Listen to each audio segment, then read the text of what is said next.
Jeremías capítulo 17, versículo 5.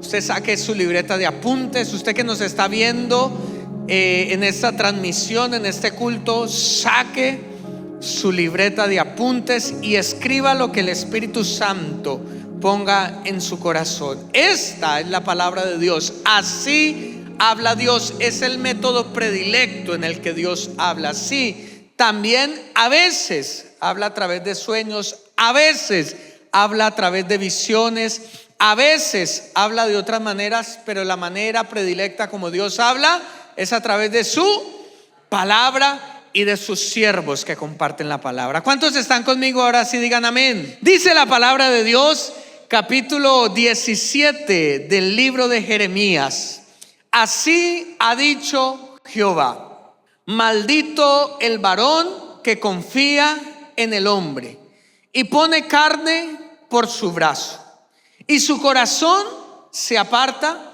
de Jehová.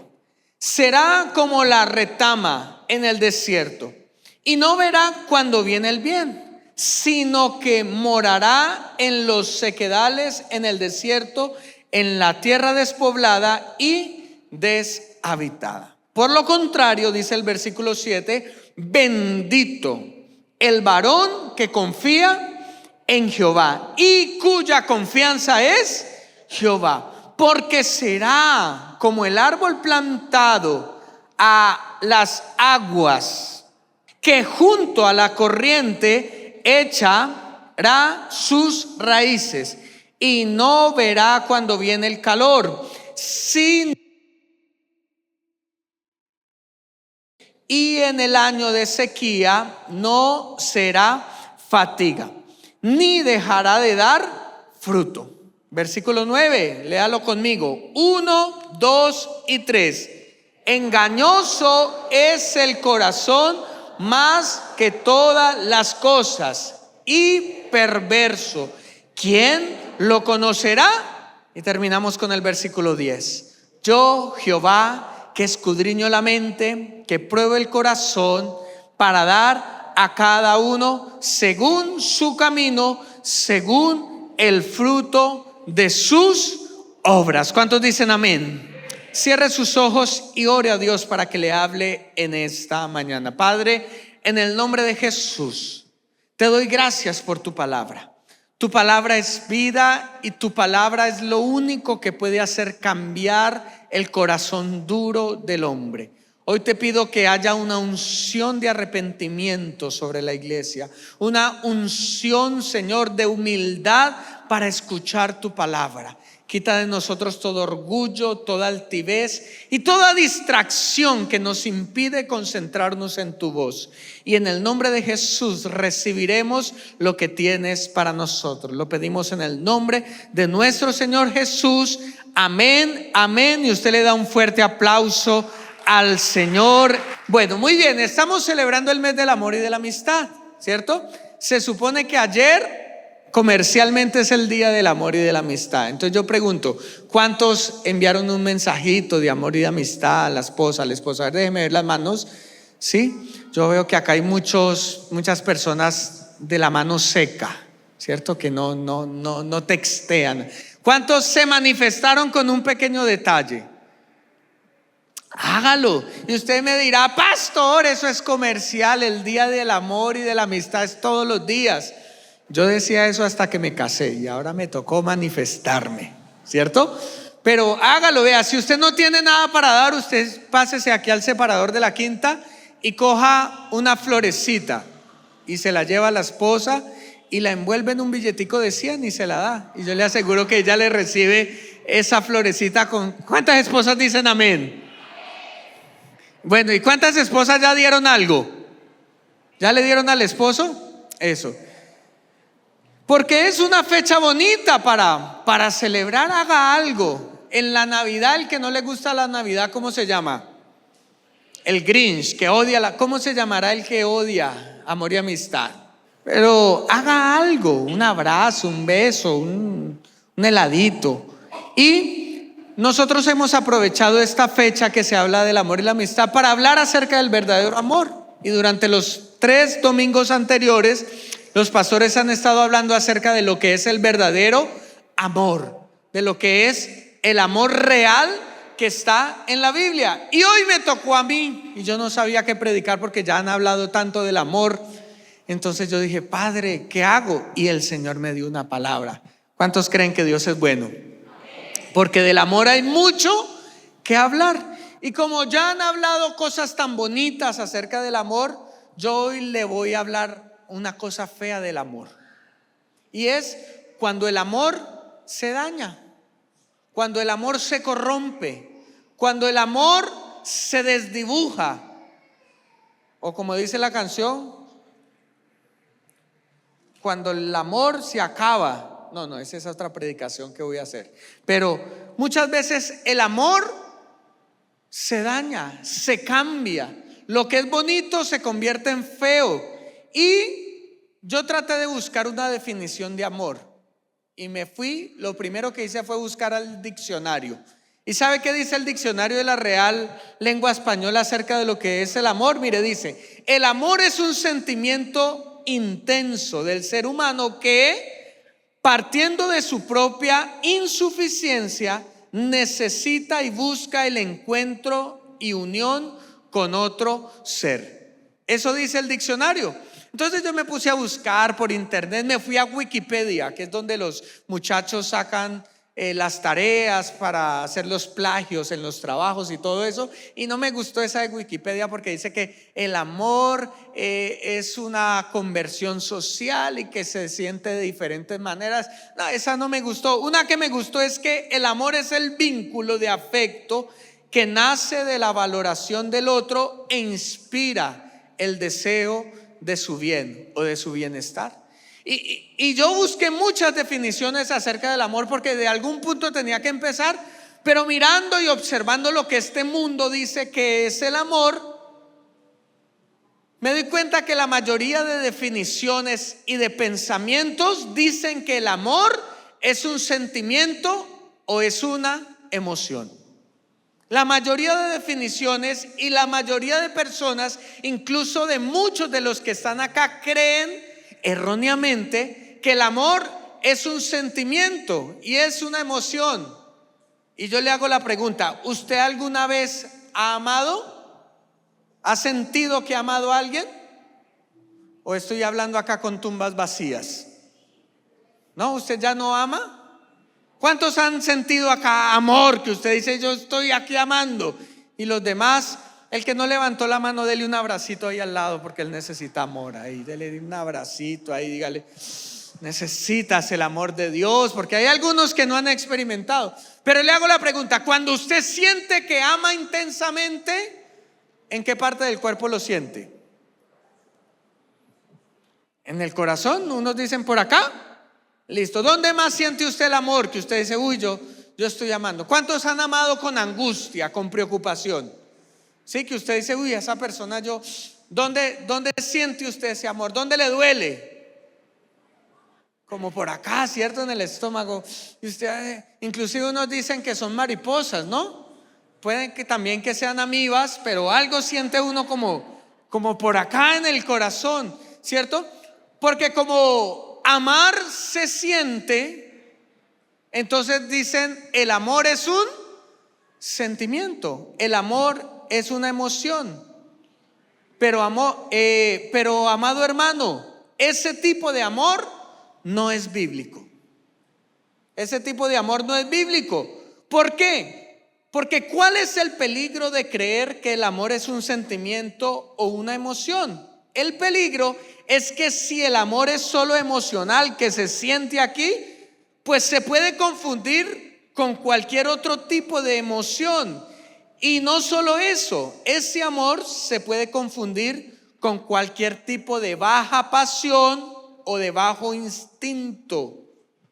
Por eso el versículo 9 del capítulo 17 de Jeremías que acabamos de leer nos dice: tenga cuidado si usted cree que el amor es una emoción que viene de acá de su corazón. Porque dice el versículo 9: engañoso es el corazón más que todas las cosas. Y aparte de eso termina diciendo que su corazón y mi corazón es ¿qué? perverso. A ver, ahora sí toques el corazón. Tóquelo ahí, donde usted dice que le duele cuando ama. A ver, tóquelo. Diga conmigo: mi corazón es engañoso y es perverso. Pastor, usted me está hablando del corazón del mono Jojoy, del corazón del jefe de la guerrilla. No, vuelva y dígalo conmigo. Diga: mi corazón es engañoso y es perverso.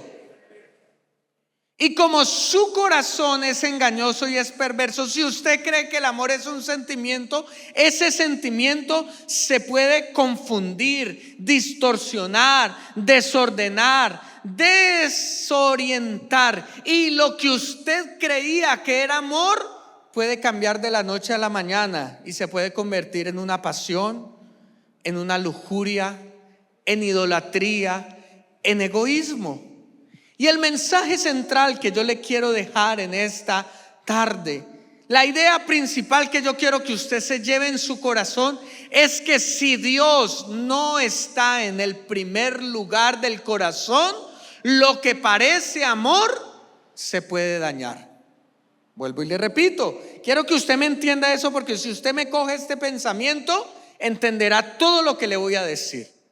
Si Dios no está en el primer lugar del corazón, lo que nosotros creemos que es amor se puede dañar, se puede echar a perder, se puede distorsionar. Y nosotros, como nuestro corazón es engañoso, podemos estar viviendo creyendo que estamos amando.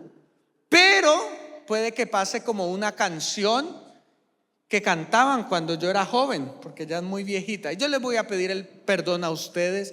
Ya el Señor me perdonó por lo que yo voy a cantar, pero ustedes también rogo a ustedes el perdón. Pero hay una canción que decía así. Yo no soy tan bueno cantando, pero decía: no es amor lo que tú sientes, se llama... Ay, están igual de carnales que el pastor, ¿cierto? Se llama obsesión, porque era lo que le quería decir el muchacho a la muchacha. En realidad yo creía que lo amaba, pero ese amor se transformó y se convirtió en algo malo, en algo tóxico, en algo que dañó nuestra relación, porque eso no era amor, sino que era obsesión. Y es lo que le quiero dejar en su corazón y en su mente en este día del amor y de la amistad: que si tú no tienes a Dios en el primer lugar de tu corazón, eso que tú crees que es amor se puede dañar, se puede degenerar. Y vamos avanzando un poquito más con el texto, porque el capítulo 17 del libro de Jeremías, en el versículo 11, nos muestra ese primer factor que daña el amor, que hace que el amor cambie, que cuando Dios no está en el primer lugar se daña. Y dice el versículo 11: como la perdiz que cubre lo que no puso, es el que injustamente amontona riquezas. En la mitad de sus días las dejará, y en su postrimería será insensato. Mire, el versículo número 5 es muy claro y dice que la razón por la que se acaba el amor en una persona y empieza a dañarse es porque nos alejamos de Jehová. Cuando Dios no está en el primer lugar, yo me puedo alejar del amor de Dios, y como queda un vacío, como queda un espacio, ese primer lugar del corazón va a ser llenado de... Y lo primero que dice el profeta es: por el amor a las riquezas. ¿Por el amor a la qué? A las riquezas. Ahora, yo no le voy a predicar en esta mañana, porque no es el pensamiento bíblico, que las riquezas son malas, porque Dios nos bendice con las riquezas. Pero lo que sí le voy a decir es que cuando Dios no está en el primer lugar de nuestro corazón, sino que está el amor por las riquezas, todo lo demás que yo creo que es amor está podrido, está dañado. Déjeme demostrárselo con un pasaje que está en Mateo capítulo 16. Mateo capítulo 16, Mateo capítulo 19, versículo 16, nos narra la historia de un joven. ¿Cómo dice el título de su pasaje? ¿El joven qué? ¿El joven qué? Rico. El joven rico era el joven que tenía dinero, plata. Entonces se acercó a donde el Señor Jesús y le dijo: Señor Jesús, ¿qué tengo que hacer para entrar en el reino de los cielos? Pídeme lo que quieras, que yo quiero estar contigo. Entonces Jesús en el versículo 18 le contesta. Antes le había dicho: hermano, vaya, cumpla todos los mandamientos. Entonces el joven le dijo: pero Jesús, yo ya los cumplí todos. ¿Cuáles me estás diciendo que cumplas? Entonces en el versículo 18, si usted me ayuda a leer, Jesús le dijo: número 1, ¿no qué? Número 2, número 3, número 4, número 5 y número 6. Bueno, hablo acá con los estudiosos de la Biblia. Con los que no saben de Biblia, mire un momentico para el cielo. Pero, ¿usted sabe cuáles son los 10 mandamientos? Son los que están en Éxodo 20, ¿cierto? Ahí están 10 mandamientos. Y Jesús estaba recitando los 10 mandamientos. Pero por allá en pandemia, cuando nosotros estábamos en pandemia, salió un juego de internet que muchos jugaron, Among Us, ¿cierto? Que había un impostor entre nosotros. ¿Y cuál era la idea del juego? Que uno tenía que descubrir quién era él, impostor. Entonces es lo que está haciendo Jesús acá. Le manda una serie de mandamientos, pero dentro de esos mandamientos, que son los 10 mandamientos, hay un mandamiento impostor, es decir, que no está dentro del decálogo. Entonces, para los estudiosos de la Biblia, para los que no, haga que usted sabe para que no quede mal. Dentro de esos mandamientos que Dios dio ahí, ¿cuál no está dentro del decálogo? ¿Cuál? Amarás a... Claro, todos lo sabíamos, ¿cierto? Pero parece que este joven, que aunque conocía la ley, no se dio cuenta, no se percató. Porque Jesús empezó: vea, no matarás. Y este joven, ¿qué dijo? Yo no he matado a nadie. No, bien, voy bien. No adulterarás. Sí, y él empezó a escuchar el orden de los mandamientos. Y él, ¿qué dijo? Todos lo sé. No prestó atención. Y yo entiendo el método de Jesús, porque yo también soy profesor. Y los que hemos tenido buenos profesores nos hemos dado cuenta que los buenos profesores en los exámenes siempre ponen una cáscara, ¿cierto? ¿Sí se ha dado cuenta de eso? ¿Cuántos han caído en cáscaras de examen? ¿Cierto? Sí, claro, porque profesor que se respete en los exámenes pone una cáscara. Yo tengo una que me la hicieron a mí, entonces yo la repito mucho. Y es que cuando yo tengo una clase, llego con un examen de 100 preguntas. 100 preguntas. Y usted me dice: pastor, ¿usted así de malo es de profesor? Y yo le digo: sí, como Jesús. Y dentro de esas 100 preguntas, les digo: solamente tienen 1 hora para contestar. Y yo sé que esas 100 preguntas que voy a preguntar, nadie las va a contestar en 1 hora, ni siquiera el profesor. Entonces les digo: tienen 1 hora para contestar. Y entonces empiezo. Pregunta número 1. La pregunta número 1 es: lea todo el examen hasta el final. Entonces el que va empezando a leer el examen, ¿qué dice? Este examen está ¿qué? Fácil. Pregunta número 2. Y empiezo a poner las más difíciles que hay, las más largas, las que se van a demorar. Y empiezo. Y más o menos por allá en la pregunta 15, en la pregunta 17, coloco una que dice: solamente conteste la última pregunta y pasará el examen. ¿A cuántos se la han hecho? ¿Sí? ¿Usted la ha hecho? Hermano, sí, que es que son profes, ya uno sabe cuáles son las resabios de los... Pero ¿en qué consiste este ejercicio? en que todos empiezan a contestar las primeras preguntas y no les alcanza, pero para pasar el examen y la materia, ¿qué es lo que tienen que hacer? Contestar la última. Solamente que la primera pregunta, ¿se acuerda que decía la primera pregunta? Lea todas las preguntas hasta él. Entonces, ¿qué es lo que yo estoy probando como profesor? ¿El conocimiento de mi alumno? ¿Qué es lo que estoy probando? La obediencia, que siga las ¿qué?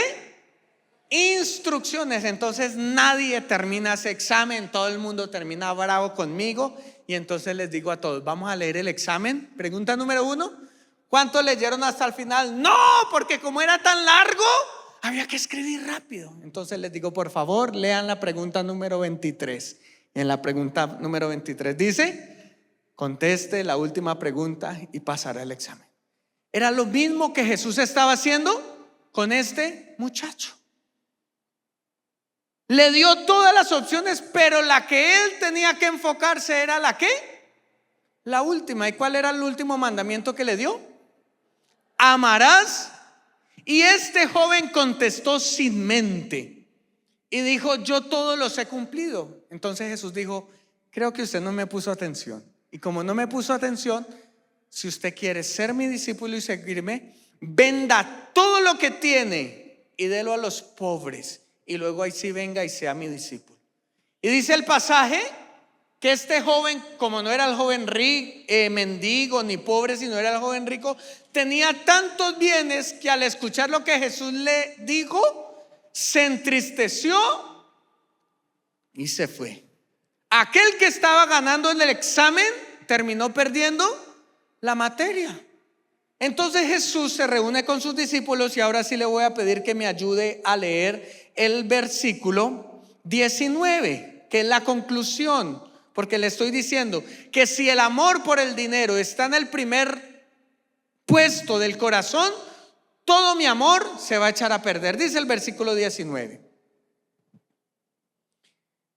Perdón, el versículo 23 dice, entonces, versículo 23, entonces Jesús dijo a sus discípulos, de cierto os digo que difícilmente entrará un rico en el reino de los cielos. Otra vez digo que es más difícil pasar un camello por el ojo de una aguja que entrar un rico en el reino de Dios. Esa fue la conclusión del examen. Y entonces yo me puse a pensar, muy exagerado Jesús, ¿cierto? Imagínense que a usted le tocara vender todo lo que tiene para darle a los pobres. Y hago yo la pregunta, ¿lo haría? ¿Lo haría por Jesús? Y usted ya empieza a pensar y dice, bueno, si son ese par de zapatillas que ya están que se acaban, claro. Pero las nuevas, uy no. Pastor, pero es que el carro lo saqué a 7 años y he pagado 5 y me faltan 2. No me pida que venda eso. En realidad lo que Jesús no quería era que él vendiera todo. El mensaje central para el joven rico era que el amor a Dios tenía que estar de primero en su corazón, porque si no, él no podía entrar al reino de los cielos. Y me imaginé esa aguja y el camello entrando ahí. Y es muy sencillo la paradoja de Jesús. La paradoja es la siguiente: así como un camello no puede entrar en el ojo de una aguja, el rico no puede entrar al reino de los cielos a menos de que se quite su corazón, y ahí sí pueda entrar. Vuelvo y le repito, así como el camello no entraría por un ojo de una aguja porque es muy pequeñita y el camello es muy grande, así aquel que tiene en el primer lugar de su corazón el dinero, las riquezas, no puede entrar en el reino de los cielos a menos que se quite el amor por el dinero y las riquezas. Una vez a mí me invitaron a predicar a Perú, en Lima, y yo me fui. Y como me pagaron un vuelo de los económicos que solo se podía llevar la mochila, pues yo guardé ahí todo mi equipaje. Y cuando llegué al aeropuerto de Lima, ya iba a salir y antes a uno lo pasan por unos escáneres para mirar qué es lo que va a entrar usted. Entonces yo pasé mi mochila y cuando la pasé y pasó por el escáner, sonó pi, pi, pi, pi, pi, pi. Entonces yo me asusté, porque a mí me gusta ver un programa que se llama Alerta Aeropuerto, se lo ven, ¿no? Entonces yo me empecé a poner nervioso y yo dije, Dios mío, me cambiaron la maleta. Pero cuando yo vi esa maleta fea que yo llevaba, yo dije, no, ¿quién se va a poner a cambiar una maleta tan fea? Entonces me asusté. Entonces la señora dijo, señor, usted trae algo ilícito que va a entrar acá a Perú. Y yo le dije, no, yo soy pastor, aleluya, gloria a Dios. Lo volvió y lo pasó. Y cuando lo pasó sonó pi, pi, pi, pi, pi. Y era un horario en que estaba entrando todo el mundo a Perú. Había una fila donde yo estaba y la gente empezó a mirar. Y me volvió a preguntar, ¿usted lleva algo ilegal? No. ¿Puedo abrirle la maleta? Yo le dije, claro que sí. Y esa mujer ni corta ni perezosa se puso los guantes y empezó a sacar, y todo el mundo mirando porque era una fila así larga de gente. Y empezó a sacar y sacó los calzoncillos, sacó las medias, sacó el pantalón, sacó y volvió a pasar la maleta. Entonces sacó todo y volvió a pasar la maleta, y la maleta sonaba pi, pi, pi, pi. Y claro, ya era la tercera vez, llamen a los perros. Y yo, Dios mío, yo iba con dos pastores amigos y ellos ya habían pasado y yo no, yo ahí. Y entonces mis amigos le preguntaron, ¿usted viene con el Señor? Y ellos, no, yo no lo conozco, es la primera vez en la vida que lo veo. Cerraron mi fila, hicieron pasar a todos los que estaban a las demás cabinas, y yo ya me estaba poniendo nervioso porque yo no sabía qué llevaba en la maleta. Cuando cierran, empiezan a llegar policías, llegó el supervisor del aeropuerto.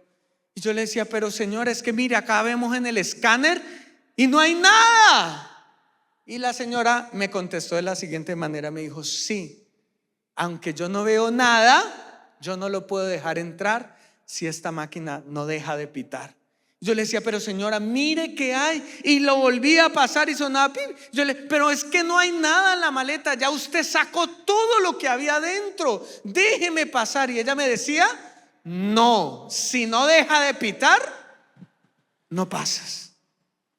Así que llegó el último, el más malo de todos.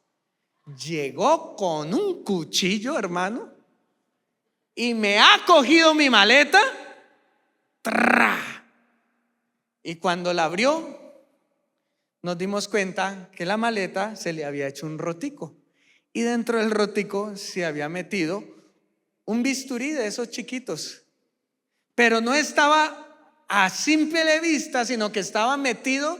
Y este hombre, ni corto ni perezoso, me cogió, me abrió la maleta, lo sacó, y yo no sé si fue por chiste o por sacarme la rabia, pero después de abrirme la maleta, cogió la maleta y me la pasó. Y ahora sí, la maleta no pitó y me dijo, señor, bienvenido al Perú. Tenga el mejor de los viajes alegres. Y yo con aquí la ropa abajo de un hombro, los zapatos debajo del hombro. ¿Qué le quiero decir con eso? Que nadie que ame el dinero más que a Dios podrá entrar al reino de los cielos. Y que el Señor te trajo hoy en el día del amor y la amistad para que tú examines quién es el que tiene el primer lugar de tu corazón. Porque cuando el dinero toma el primer lugar de mi vida y no el amor que yo siento por Dios, entonces todos los amores que yo tenga de ahí para abajo se van a dañar, se van a corromper. Eso que yo creía que era amor empieza a convertirse en una obsesión.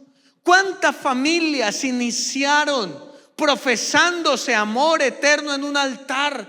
pero cuando Dios los bendijo y cuando empezaron a llegar trabajos, entonces se alejaron su corazón que los engañó y alejaron su corazón de Dios, y ahora ya no les sirven al Dios vivo, sino que tienen que hacer dinero porque es la única manera que la familia salga adelante.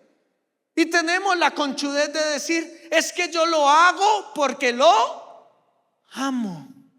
No, amor, no, eso no es amor. En realidad dejaste a Dios, y eso que tú crees que es amor, en realidad es idolatría por el dinero. Así que ponga su mano en su corazón y diga: mi corazón es engañoso y perverso, por eso necesita a Dios en el primer lugar. Pero número 2, hay un segundo peligro que daña el amor, que lo distorsiona.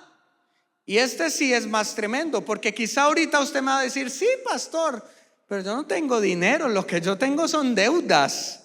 Yo tengo el dinero por conseguir. Pero la Biblia me enseña que hay otro amor que, si está de primeras por encima de Dios, echa a perder el resto del amor, y es la familia.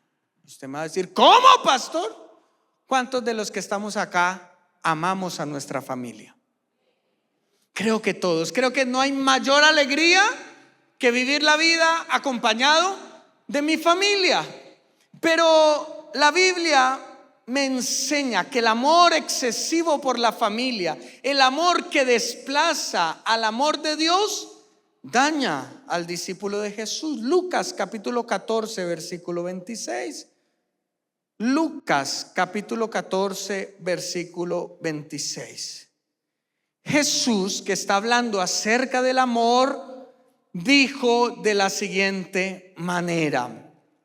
Leo conmigo la versión Reina Valera. Dice: si alguno viene a mí y no aborrece a su padre y madre y mujer e hijos y hermanos y hermanas, y aún también su vida, no puede ser.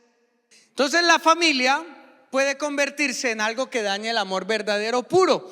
Y acá en este versículo Jesús está diciendo: si alguno no aborrece, y esto es una historia real de la vida práctica. Un hermano un día me dijo: pastor, tengo que hablar con usted. Yo le dije: ¿qué pasó? Le dije: pastor, encontré el versículo para divorciarme de mi esposa.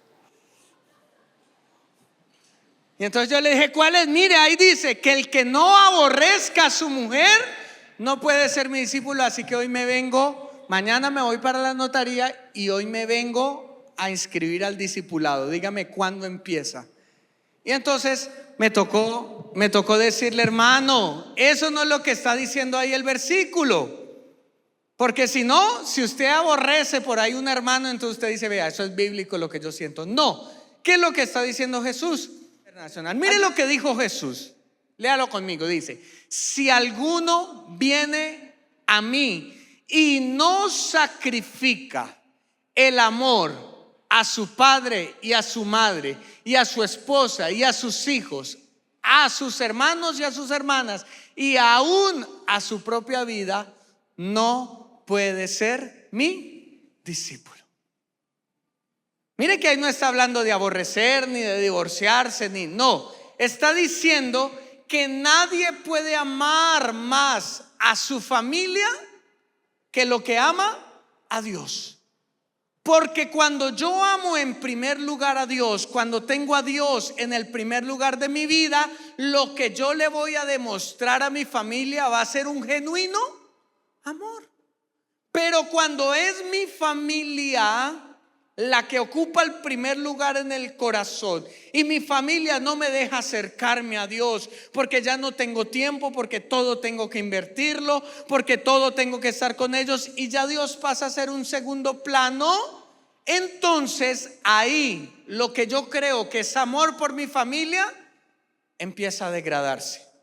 Y se lo voy a demostrar con un versículo que está en Ageo. Yo le dije que lo iba a poner a buscar en Ageo. Así que, soldado avisado no muere en guerra. Ese sí es más difícil de conseguir. Ageo capítulo 1 versículo 3. Quiero que lea conmigo este pasaje y medite, porque al final le voy a hacer una pregunta. ¿Está conmigo? Dice así: entonces vino palabra de Jehová por medio del profeta Ageo diciendo, versículo 4: es para vosotros tiempo, para vosotros de habitar en vuestras casas artesonadas, y esta casa está desierta. Pues así ha dicho Jehová de los ejércitos: meditad bien sobre vuestros caminos.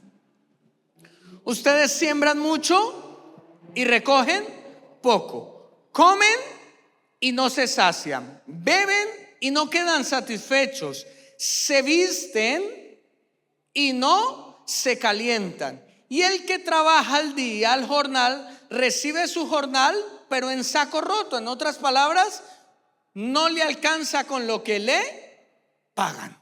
Versículo 7: así ha dicho Jehová de los ejércitos: meditad sobre vuestros caminos, subid al monte y traed madera y reedificar la casa de Jehová, y pondré en ella mi voluntad y seré glorificado, ha dicho Jehová.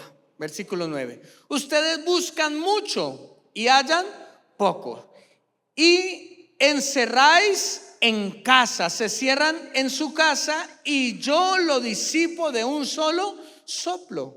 ¿Por qué? Dice Jehová de los ejércitos: por cuanto mi casa está desierta y cada uno de vosotros corre a su propia casa. Por eso se detuvo de los cielos sobre vosotros la lluvia, y la tierra detuvo sus frutos.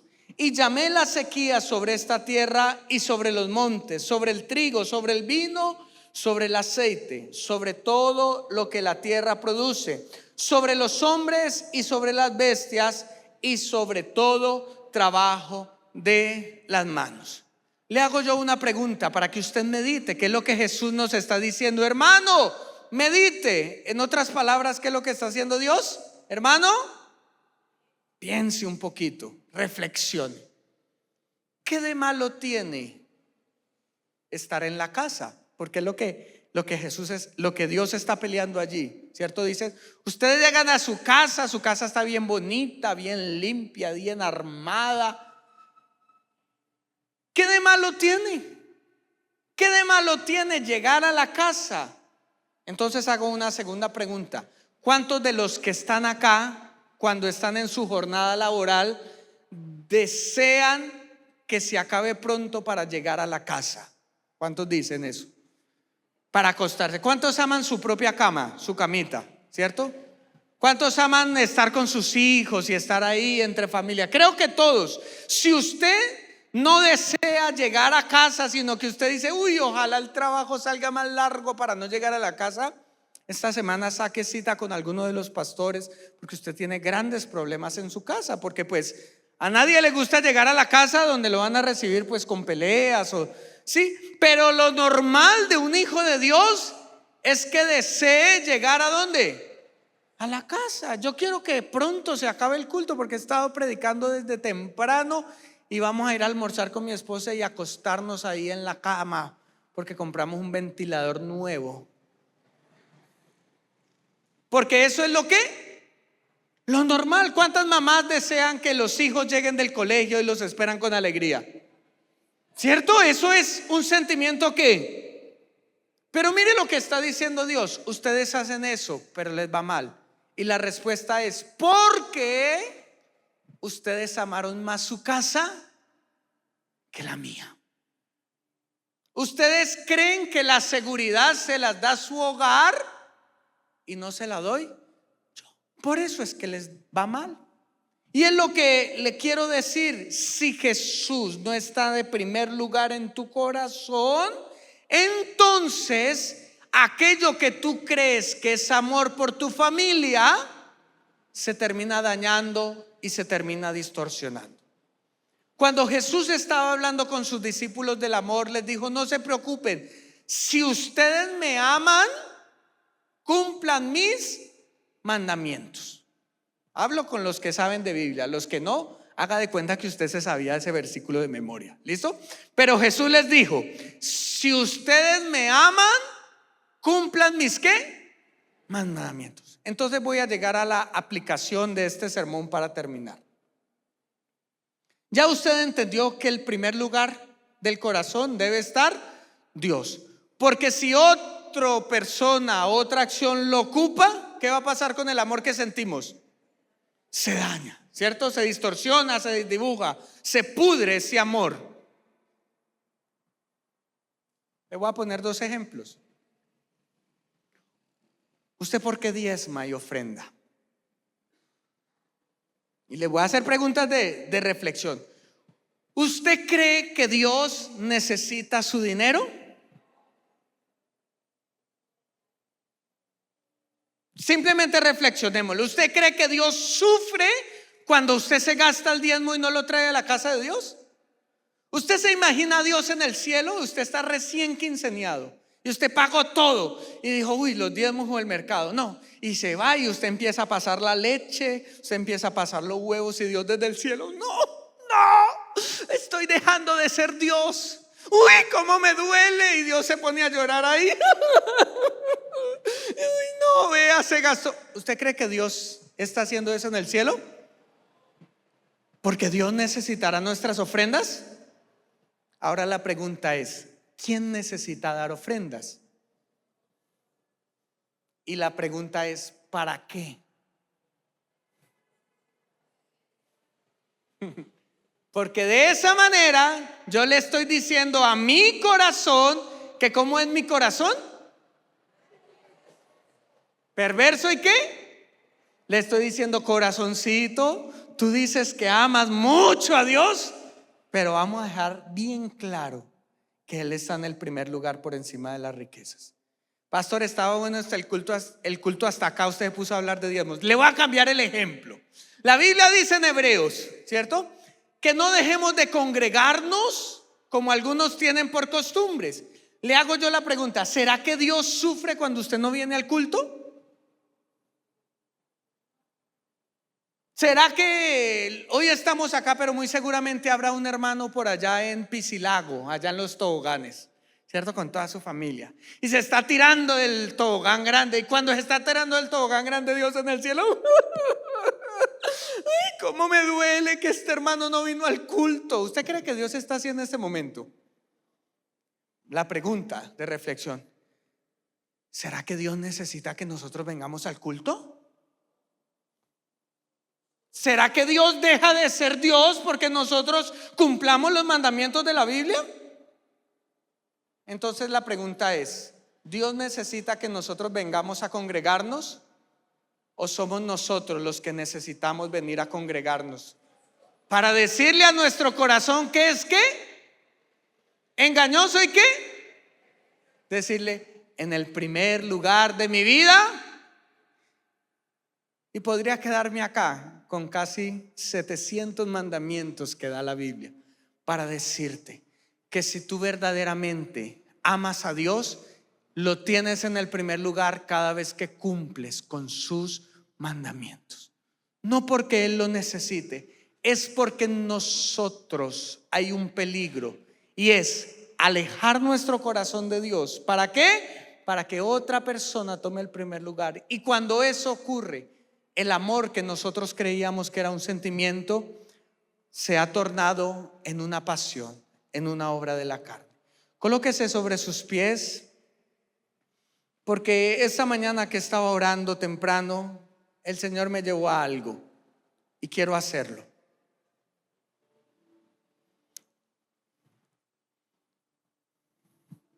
Ese es el momento más importante del culto, porque de nada sirve que yo le haya hecho entender a usted que Dios debe estar en el primer lugar de su corazón si usted no decide ponerlo.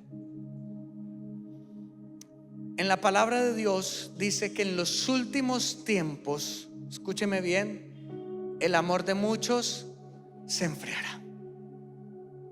Y el Señor me decía: en la iglesia a muchos el amor se les enfrió. Y aunque estaban acá sentados escuchando al pastor, como dice Jeremías 17:5, su corazón se ¿qué? Se alejó. Y hoy el Señor te hace un llamado. Quiero volver a ser tu primer amor. Quiero que me vuelvas a poner en el mismo lugar donde algún día estaba. ¿Algunos de los que están acá han tenido una mala experiencia de un viaje?